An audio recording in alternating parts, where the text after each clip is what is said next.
नमस्कार, बहुत स्वागत है आपका। बसंत पंचमी शुभ मुहूर्त क्या है और कैसे ज्ञान के वरदान के लिए अपने बच्चों की पढ़ाई में वो बेहतर करें, इसके लिए एक छोटा सा प्रयोग करें। तो चलिए शुरुआत करते हैं, वीडियो के अंत तक बने रहिएगा।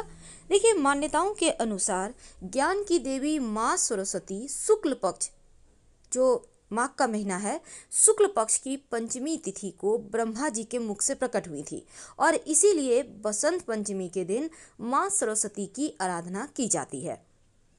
इस दिन पीले, सफ़ेद या गुलाबी रंग के कपड़े पहनकर माँ सरस्वती की पूजा करें तो सर्वोत्तम होगा, क्योंकि इस बार 16 फरवरी मंगलवार के दिन बसंत पंचमी मनाया जा रहा है और शुभ मुहूर्त, हालांकि स्क्रीन पे हमने दिया है 16 फरवरी को सुबह 3:36 पर पंचमी तिथि आरंभ होगी और 17 फरवरी की सुबह 5:46 तक रहेगी। इसीलिए बसंत पंचमी 16 फरवरी को ही मनाया जाएगा और आप पूजा दोपहर के पहले तक कर ले तो सर्वोत्तम होगा। बसंत पंचमी को श्री पंचमी भी कहते हैं। इस दिन माँ सरस्वती, जो विद्या की देवी हैं, उनकी आराधना की जाती है। अब आपके घर में कोई छोटे बच्चे हैं, उनकी पढ़ाई लिखाई आरंभ करने के लिए कोई नई आप कला की शुरुआत करना चाहते हैं तो ये दिन सर्वोत्तम माना जाता है, क्योंकि इस दिन कई लोग गृह प्रवेश भी करते हैं।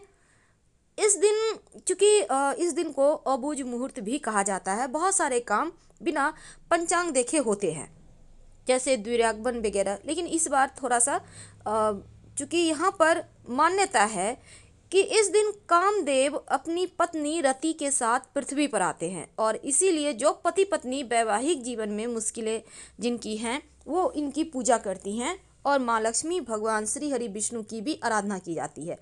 चूँकि ज्ञान की देवी माँ सरस्वती शुक्ल पक्ष की पंचमी तिथि को ब्रह्मा जी के मुख से प्रकट हुई थी, इसीलिए इनको प्रसन्न करने के लिए ये दिन सर्वोत्तम है। इस दिन आप विद्यार्थी हैं, बड़े हैं, पीले बसंती सफ़ेद वस्त्र पहने, फिर पूरब या उत्तर दिशा की ओर आपका फेस होगा। अब बैठ जाइए अपने घर के पूजा स्थान पर ही, या आपने जहाँ भी मूर्ति या तस्वीर रखी है।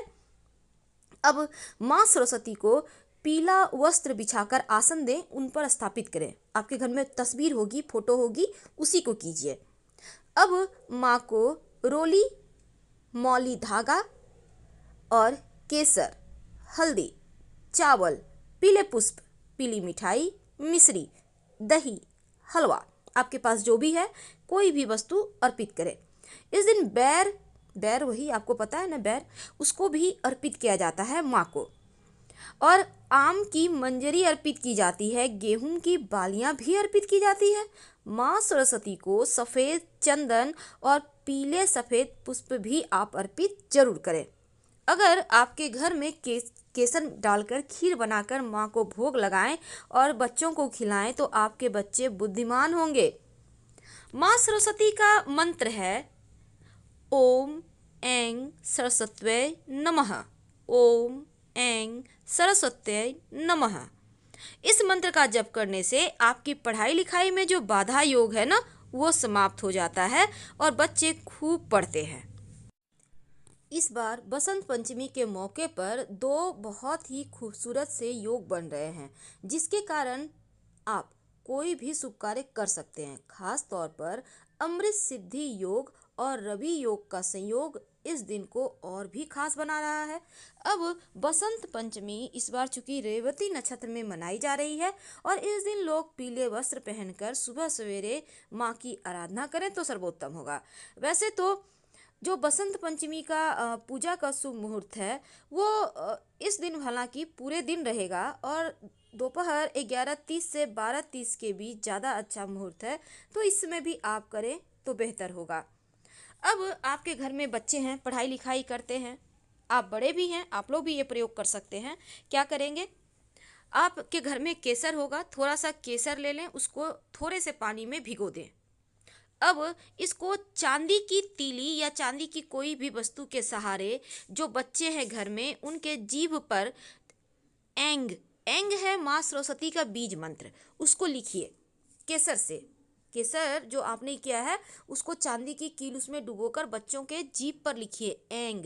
आपके घर में बड़े हैं, आप खुद हैं, हर कोई एक दूसरे से लिखवाइए, क्योंकि ये एंग शब्द आपके ज्ञान को बढ़ाएगा, आपके अंदर जो पावर है उसको बढ़ाएगा। बहुत सिंपल है, पर इस बार करिएगा जरूर, क्योंकि बच्चों की परीक्षा भी तो सर पे है, तो इसलिए ये प्रयोग आपके लिए सर्वोत्तम होगा।